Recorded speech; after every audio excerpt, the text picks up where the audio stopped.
Do you have a membership model as part of your organization's strategy? Many nonprofits do.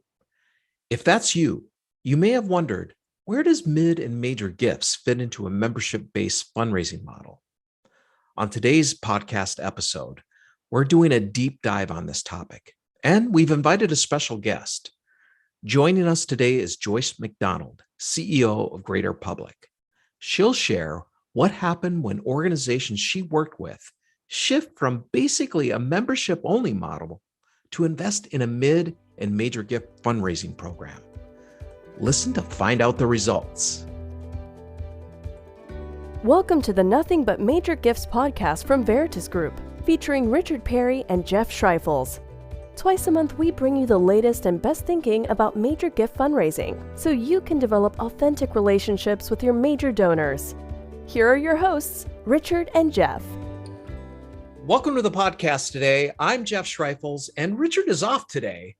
And I've invited Karen Kendrick, our Director of Learning, who oversees all of our training at Veritas, and she's going to co-host with me. But we also have a very special guest who is joining us. About 5 years ago, Joyce McDonald joined Greater Public. This is the Association for Public Media Stations, as their CEO. And Joyce had a vision to help public media stations around the country engage donors in a more meaningful way so that donors can make a greater impact beyond their membership. And over that time, Veritas has come together to partner with Joyce and Greater Public on developing mid and major gift programs for public media stations around the country. And I got to say, the results have been incredible.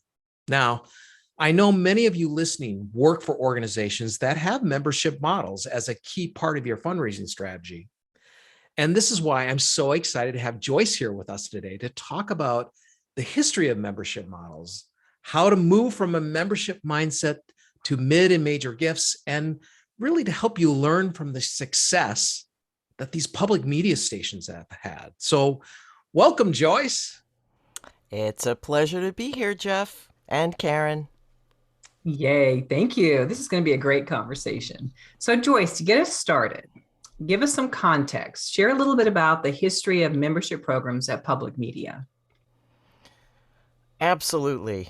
It is a deep and wonderful history. So public media was born back in the 1960s, 1970s, supported with government funding, and over the years began asking for contributions on the air, and found that the service that they were providing was so valuable that people were willing to give. And over the past, say, 20 years, public media organizations' audiences have grown tremendously. Yeah. And we sort of tend to view a donation as a vote from an audience member telling us that we're important in their lives. And as the audience grew, membership revenue became, for many organizations, the largest piece of their revenue pie. Right. Dwarfing government money. Sponsorship is a piece of the pie. Major giving was a thin slice. But membership is huge. And Jeff, you and I have looked at and analyzed many public media organizations' donor files by now. Yeah. And I remember you saying, wow, other organizations would be thrilled to have this many donors who are this loyal, and, who remain engaged with the organization over the years the way our donors do. I mean, giving 20 years, 30 years, a long time. Yes. Yeah. Yes. I know. So, I mean, the donor files were just amazing to see donors every year giving faithfully. Yep. And that's what membership did. It created that kind of a community and mindset to give every year. Exactly. So, we're very proud of our membership programs at our stations. A considerable amount of investment has been made. And of course, we use all of the direct marketing tools that most nonprofits use, but we also have television and radio stations. Yeah. And Yeah. Yeah. Kind of handy. yeah, it is kind of handy. And we know that our audience is loyal and listening. And we know that when we go on the air and ask for contributions, the audience comes through. Now, I will say that as the media landscape evolves, and use of media is becoming more and more fragmented, we have a very large audience. In some markets, our public media stations are the number one station in the market. Wow. But we're looking at the trends and thinking, I don't know that we're going to see the kind of growth that we saw over the past 20 to 30 years for our broadcast content. Right? So as we start to look at other platforms, the way we use digital, the way we use social, etc., both as a content distribution vehicle, but also a fundraising vehicle. Yeah. And so for the past couple of years, we've seen diminishing growth, in particular in new members. And you sort of alluded to me coming into Greater Public with a vision. And really, my vision was formed by many years of experience in this industry and other roles. And you both have heard me say this before, but for 20 plus years, hearing leaders at public media organizations saying that major giving is our big opportunity. Yeah. And looking at our track record in major giving, it wasn't all that big. Yeah. And so I thought, well, if there's one thing that I'm going to focus on, it's major giving. Yeah. Not big. I would say minuscule. You can say that. I know good efforts have happened. Yeah. But again, I'll say because we've been so spectacularly successful with the membership model, most of the time and attention and investment has gone there. Yeah. And as you well know, if you don't invest and build the kind of structure that you need to have a successful major giving program, donors are going to give what you ask for. Right. And you've all heard us on the air talking about how $120 a year is going to get you a coffee mug. Yeah. And so that's what people have been giving. So why do you think stations, so as you said, they started talking about this, but why does stations now want to start doing something about building a major gift program? I think it's partly because, as I said, there's a flattening happening in membership revenue. And I'll just say that even given the minuscule performance, there is a correlation between stations that invest more in major giving and stations that don't invest in major giving. Right. And so while within the industry, we consider organizations successful in major giving, the truth is they really have not tapped their potential. And that's what I learned in working with you guys, that like every industry, we compare ourselves to whoever in our industry is doing the best. Right. And what we now know is there's a lot more headroom than even the largest organizations in public media have been achieving. Yeah. So, it makes a lot of sense, right? What's working and what's successful, that's what you invest in and spend time in. And so all your systems and structures and thinking has been around membership.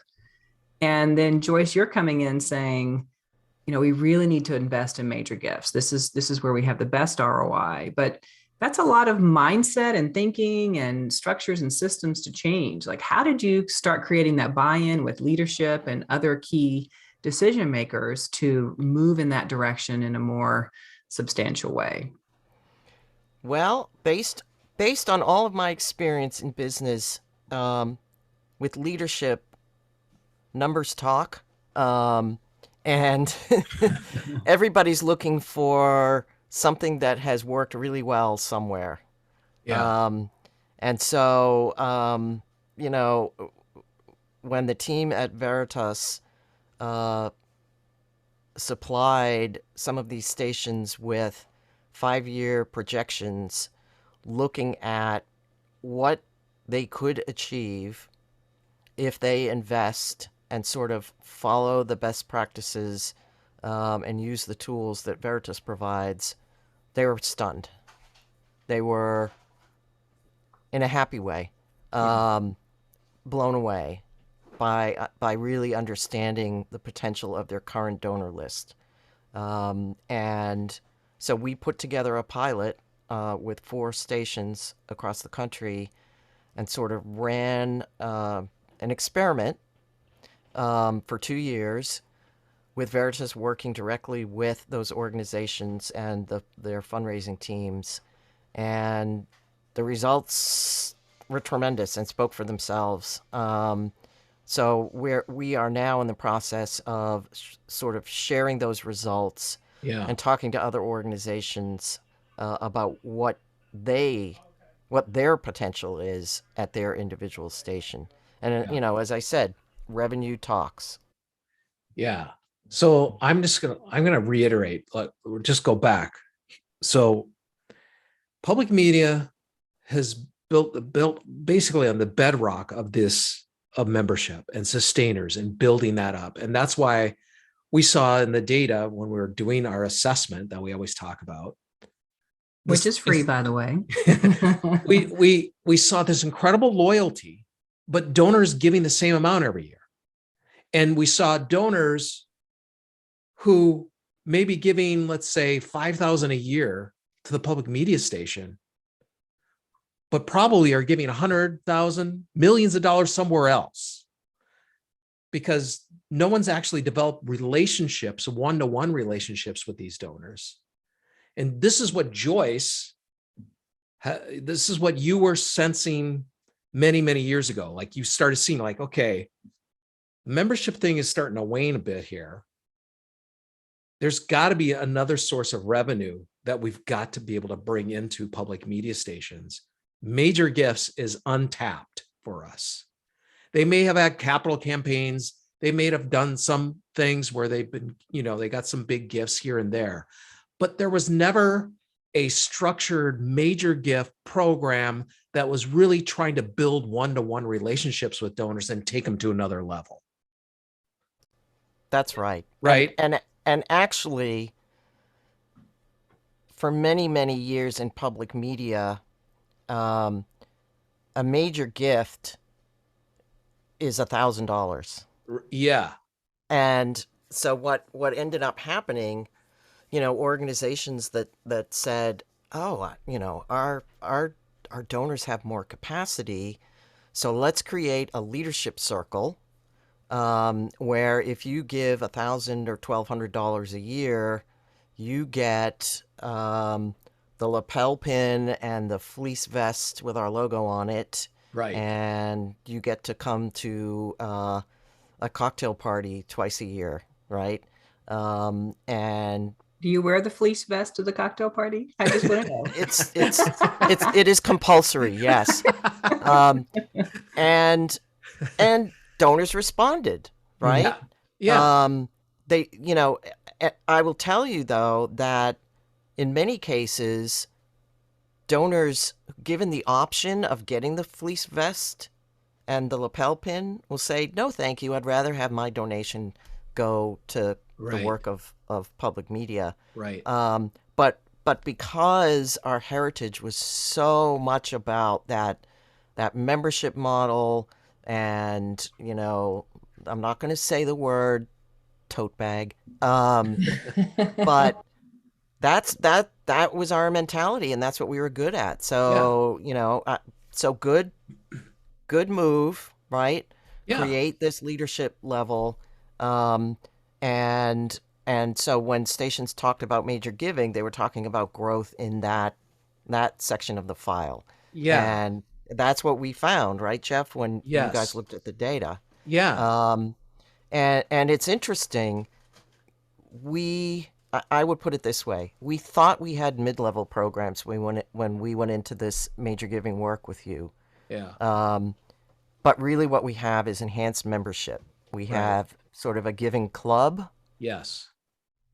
and there isn't a very personalized approach. There Right. and there and there also isn't communication focused on the value and the impact of the organization Yes.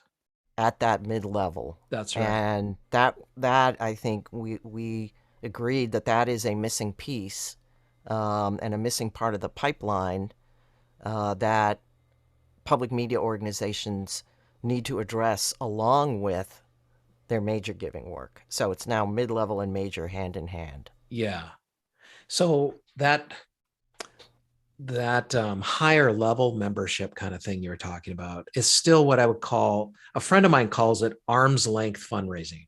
So it's Right. like, think about yourself holding your arm out. It's still, you're not actually inviting the donor to within a conversation.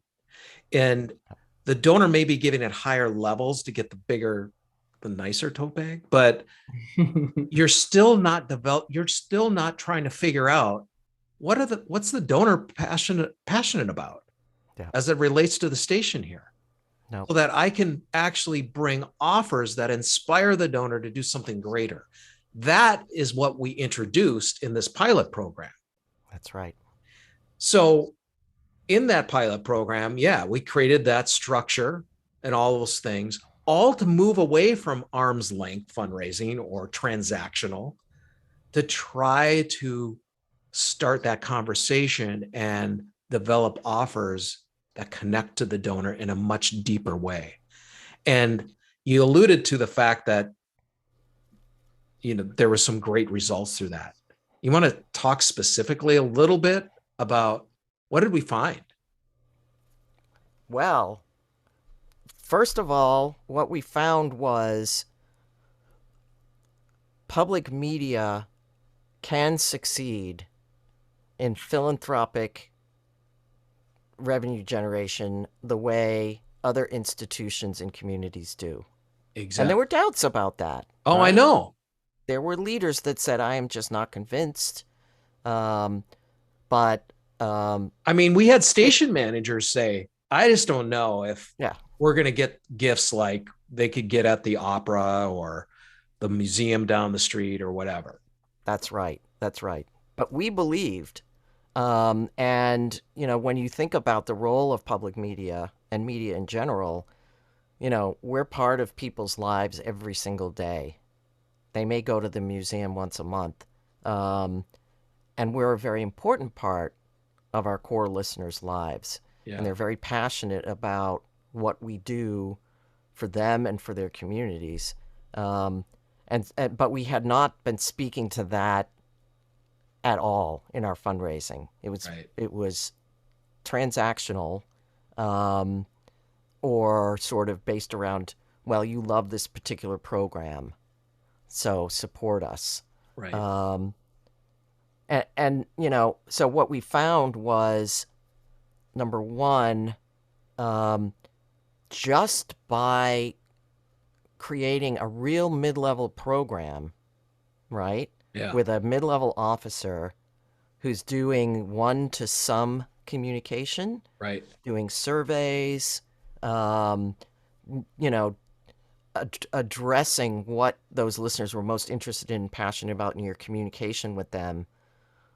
I don't know how many sort of unprompted upgrades, just based on that outreach Yeah. alone happened.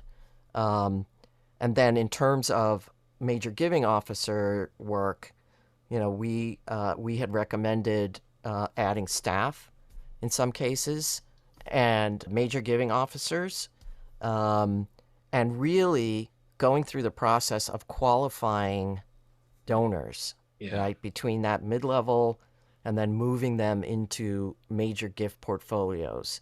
And as a result, major giving officers are working with people who already said they want to engage.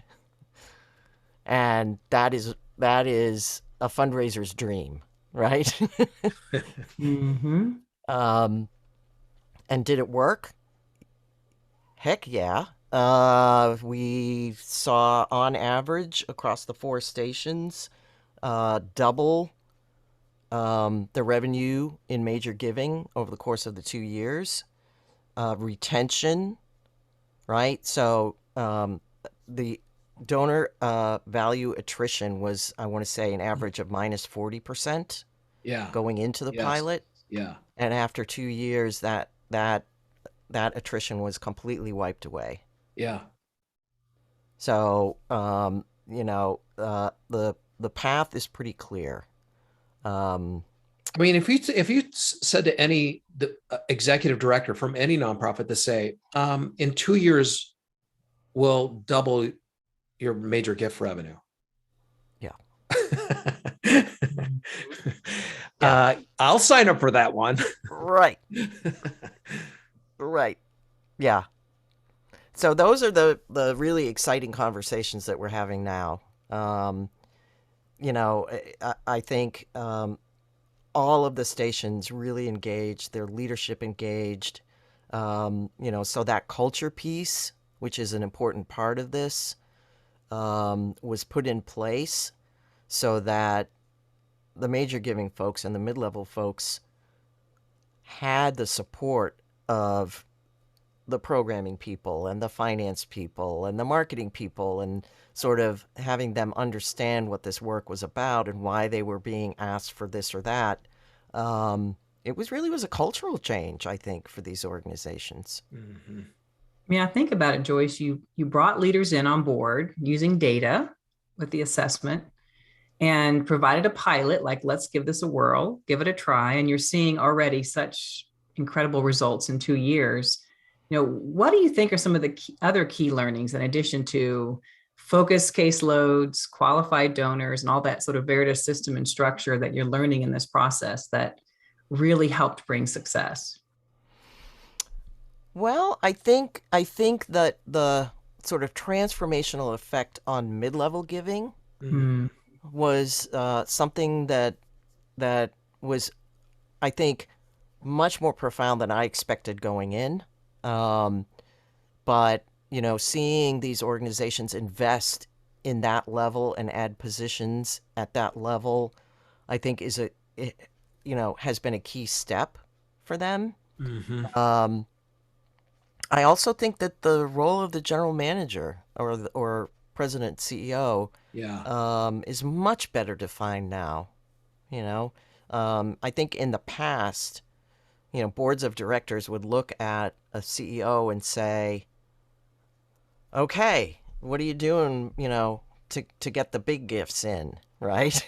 Yeah. And have you joined the country club I recommended? And I think there was this misperception that somehow the CEO was going to be able to just, spend a lot of their time out harpooning big whales and bringing in transformational gifts with no structure in place to support them in that work. Yeah.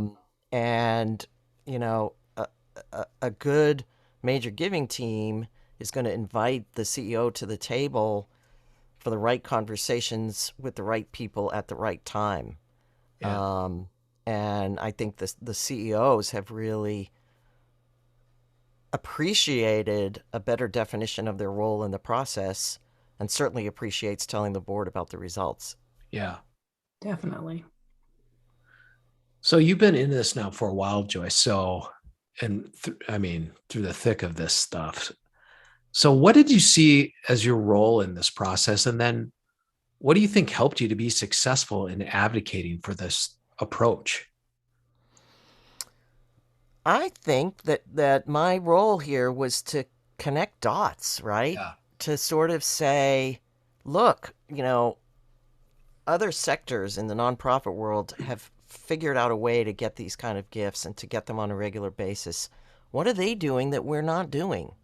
Right. Right? And that's where you guys came in as, incredible resource to me and to public media in helping us understand that there is a pathway, that it is not a magical, pixie dust Right. occurrence, but that there's a very disciplined and focused way to go about building a major gift program. And so I think my role was really to make that connection. And I think if there's one thing I would point to in terms of um, success in that role, it's that, and I say this half jokingly, but, I've been in this industry for 20 plus years and not been a jerk. Yeah. You know, That's true. You built strong relationships. Yeah. you Mhm. know, and people trust me enough to say, what's Joyce Mack talking about here? There must be something in there in it if Joyce Mack is talking about it, Well, I think that, and I'm yeah, that thing, Joyce, that whole trust thing that everyone had in you, because I saw it firsthand when we go on a road show, right? Was that you got in the door and got the meeting. Everyone wanted to meet with. No one would ever say no, right? They want to at least hear what you had to say. And then here's Karen. The other cool thing about Joyce was she learned this stuff so quickly. Like Mm. was able to speak to this as if she had worked with us for years with after just a couple of months of like really understanding what it is this major gift thing is all about. I mean, she knew that we needed major gifts in public media, but she also then learned all the ins and outs of it so that she could speak intelligently and speak with authority. So these station managers are like, not only do I love Joyce, but my gosh, she knows what she's talking about. And here's all the data to support it. But then the final thing, Karen, about Joyce was that she never gave up. She just kept going at it. Like, this station was like, I'm not fine. We'll go to another station that really wants to do this. And you just kept at it, Joyce, and you still are keeping at it. You have not stopped. Your energy level on this has not stopped. So like 5 years ago, you had this vision, but you've continued to just keep it going. And for all of those other folks that are listening at their own nonprofits that have membership programs, and you're trying to figure out, how do I get through this? That is probably the number one thing, is that you just don't give up. You just keep going step by step at one foot in front of the other and don't stop, because you know it's the right thing. I mean, we knew that, right, Joyce? I mean, Yeah, well, I will say the reason I'm so bullish about it, and I'm thrilled to have every conversation that I have with yeah, colleagues in public media about major giving, is because I have you guys as my partners, right? And we've seen the success, and I fully believe it can happen. I have absolutely no doubt. yeah, And that is a great motivator, right? yes, And I love public media, and I want it to not just survive, but thrive. Mhm. And there's so many ways that public media can invest and grow and reach new audiences, create products for new platforms, all the things, Mhm. all the things that I look at and know this is going to cost money, right? So we've been able to operate based on an overwhelmingly membership-oriented revenue budget, but we need margin, Yeah, and you know, so there's the need, but then there's also this amazing pool of donors and listeners to every public media organization across the country who love us, Yeah. and giving them the pathway to really support our work in a robust way and ensure our viability and relevance into the future makes them very happy. Yeah. Yeah.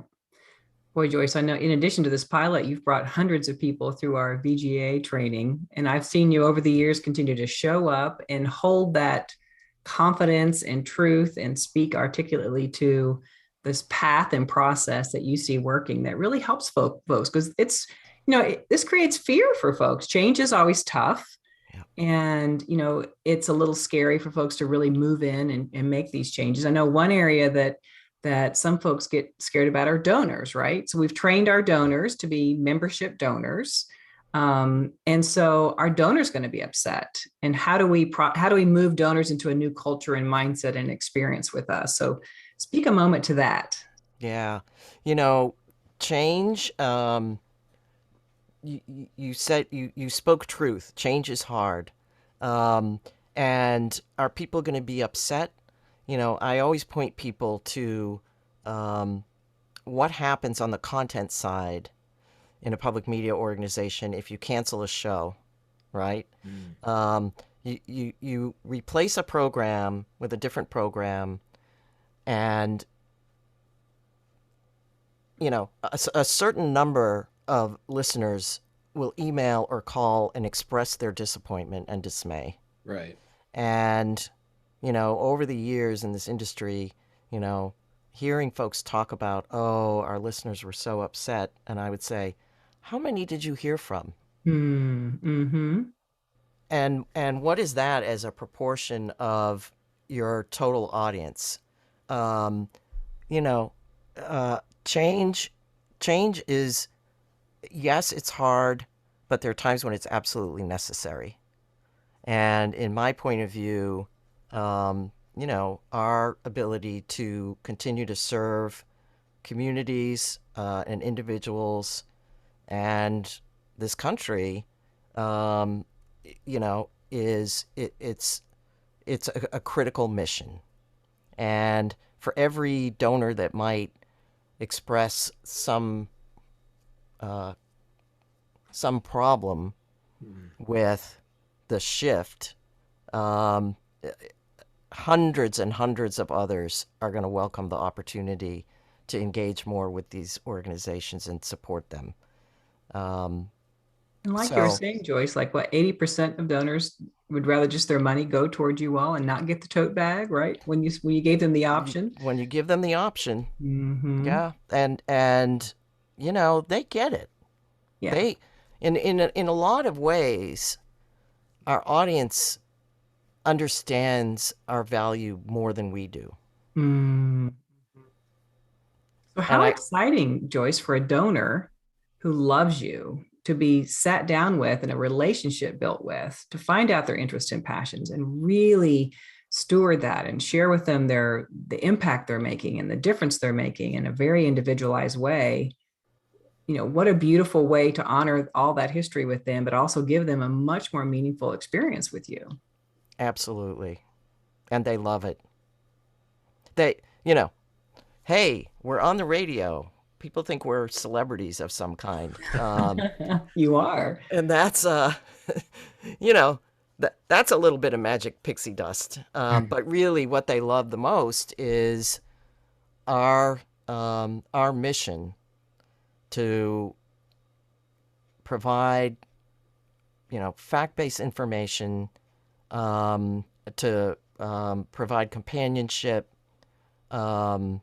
and access to arts and culture. Every donor has their sort of specific entryway and what they really love about us, but it all adds up to impact on their lives and the kind of impact that they want us to have in their communities. So Joyce, I'm listening to this. It's kind of interesting. What would you say to me and all those listening? Where do I start? This all sounds exciting. I have some of the same challenges. Where do I need to start? Go to veritasgroup dot I mean, I think it was extremely helpful to me. And, and bear in mind, I don't come from a fundraising background. My background is much more in sales. But it was extremely helpful to me when I first started on this journey and was sort of looking for the best information that I could get about how you do this and what to expect. To find it with you guys, because you make it so understandable, actionable, and the support you provide is just brilliant. And Jeff, you said I'm a quick student. Well, I would say I had good teachers. And get your leadership, whatever position you're at, whether you're a CEO and you want to get your board on board.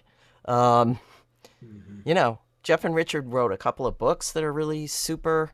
I found it incredibly helpful to have a voice at the table with the kind of experience that Veritas has. And I know that the stations we've worked with feel the same way. That, expertise in this work is critical. And expertise combined with, the kind of data focus that you guys bring. But then the trust they had in you. So they were able to believe it, So if you believed it, they could feel, okay, if Joyce has bought into this thing, because she's one of us. And that's another interesting thing. If you're a membership organization, that if you're someone who is trusted within your organization and you bring this to them and you provide the outside expertise, you provide the data, it's going to be listened to. Yep. And it's powerful. Well, this has been awesome. This has been good stuff. I think another big point, Joyce, in all of this is that we're not saying you should get rid of membership at all. No. It's not membership it's membership and. Absolutely. Because membership programs are amazing to build that, to acquire donors into, but also then to cultivate and start to really develop, that initial relationship with. But the major gift, the mid and the major gift piece is when you really are starting to develop the one-to-one, really starting to understand the donor's passions and interests. And so it's not one or the other, it's both and. Exactly. That's right. And, and one of the wonderful things about looking at mid-level and major giving is, the return on investment for those positions is what is going to fund your program people's vision, right? Yeah. And so when an organization is looking at, do we invest in this program or do we invest in our major giving program? I say, choose the major giving program and then you can invest in both. Yes. Because the membership program is really a beginning for the donor, but the major gift and the plan giving and that goes into that's the destination for some of these donors. That's right. And to have a destination is when you will be successful. And when you don't have that destination for the donor, they're going to be stuck. They're not going to give to their full potential for you. Right. Wow. So thank you so much for this great insight and the tips to help people see how they can move from a membership mindset into major gifts. And before we wrap up our conversation, I want to make sure you all know some about some great resources that can help you make this change in your organization. Our certification courses for major gift fundraisers and fundraising managers and leaders will provide you with a system and structure that will help you form more meaningful relationships and move out of that membership-only mindset while still using membership programs as a great cultivation tool. And if you want a more personalized approach for your organization, you can contact my colleague, Amy Chapman, to discuss how we can help you move your organization into a major gifts approach. This has just been a great conversation, Joyce. Thank you so much, as always, for your wisdom, your insight, and your presence today. We really appreciate it. It was an absolute pleasure, as always, you two. And thank you for listening today, and we'll see you next time. Thank you for joining us for the Nothing But Major Gifts podcast from Veritas Group. Richard and Jeff also write an ongoing blog that you can subscribe to for free at veritasgroup.com. Please join us again next time.